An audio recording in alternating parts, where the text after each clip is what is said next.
ओम शांति। परम रक्षक परम पिता परमात्मा शिव। लगभग 8 वर्ष पूर्व दिल्ली से विद्यार्थियों का एक दल भ्रमण करने धर्मशाला हिमाचल प्रदेश की धौलाधार पहाड़ियों में आया। उनमें से एक लड़का साथियों से अलग होकर भटक गया और एक नाले में गिर गया, जिससे उसकी टांग की हड्डी टूट गई।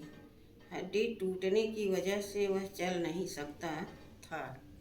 उस हालत में वह एक चट्टान को आश्रय बनाकर पड़ा रहा।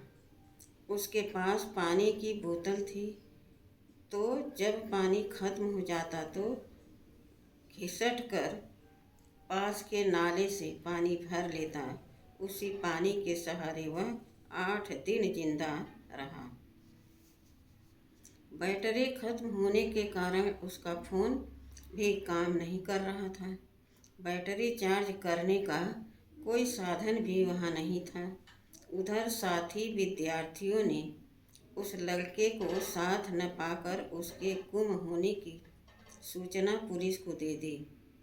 8 दिन लगातार पुलिस वाले बचाव दल के साथ उसे ढूंढने में लगे रहे, परंतु कोई कामयाबी नहीं मिली। उस लड़के के घर वालों को भी सूचित किया गया। उसका पिता भी बच्चे को ढूंढने धर्मशाला पहुंचा।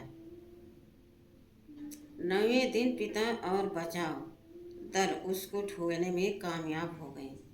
वो लड़का अपने पिता से रो रो कर गले लगा और कहने लगा कि मुझे पता था कि मेरे पिता मुझे ढूंढने आएंगे और मुझे बचाकर ले जाएंगे।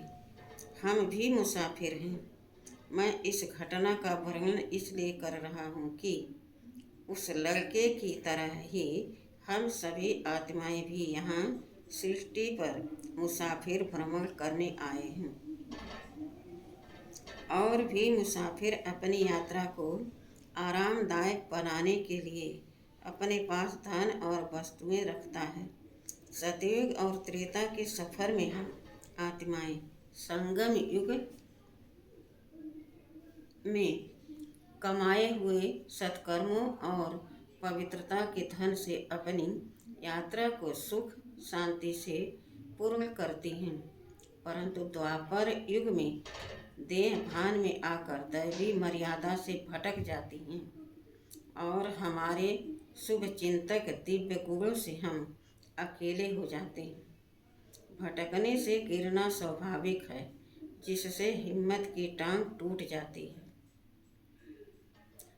परम पिता परमात्मा से भी हमारा संपर्क टूट जाता है। हम जहाँ गिरे उसी हालात में रहने को मजबूर हो जाते हैं और जो कुछ उपलब्ध है उस पर ही गुजर करने पर मजबूर हो जाते हैं। परमात्मा पिता का तहे दिल से शुक्रिया। ऐसे में हमारे परम हितैषी, परम शिक्षक, परम रक्षक, परम पिता परमात्मा शिव संगम युग पर बचाव दल के साथ हम आत्माओं के पास पहुंच गए हैं और हमें कलयुगी सृष्टि रूपी गंदे नाले से निकालने में कामयाब हो रहे हैं। हमारा जीवन बचाकर जैसे हम आत्माओं को नया जन्म दे रहे हैं, हम आत्माएं भी उस बाप के गले लगकर खुशियों के आंसू बहाते हैं और उस परम पिता परमात्मा का तहे दिल से शुक्रिया करते हैं। ऐसे जीवन दान देने वाले परमात्मा शिव को कैसे भुलाया जा सकता है। परंतु यह भी एक परम सत्य है कि 63 जन्म देह अभिमान में रहने के कारण स्वयं को आत्म स्वरूप ज्योति स्वरूप में स्थित करके उस निराकार ज्योति स्वरूप परमात्मा शिव की याद में रहना घड़ी घड़ी भूल जाता है। परमात्मा शिव को याद करने में ही मेहनत है, परंतु मेहनत से हर कार्य संभव है। और जब सर्वशक्तिमान परमात्मा शिव का हाथ और साथ उसके श्रीमत के रूप में प्राप्त है, तो हम नर से श्री नारायण और नारी से श्री लक्ष्मी पद प्राप्त करने में अवश्य सफल होंगे। बात को बात नहीं समझो, पेपर समझकर पास करो।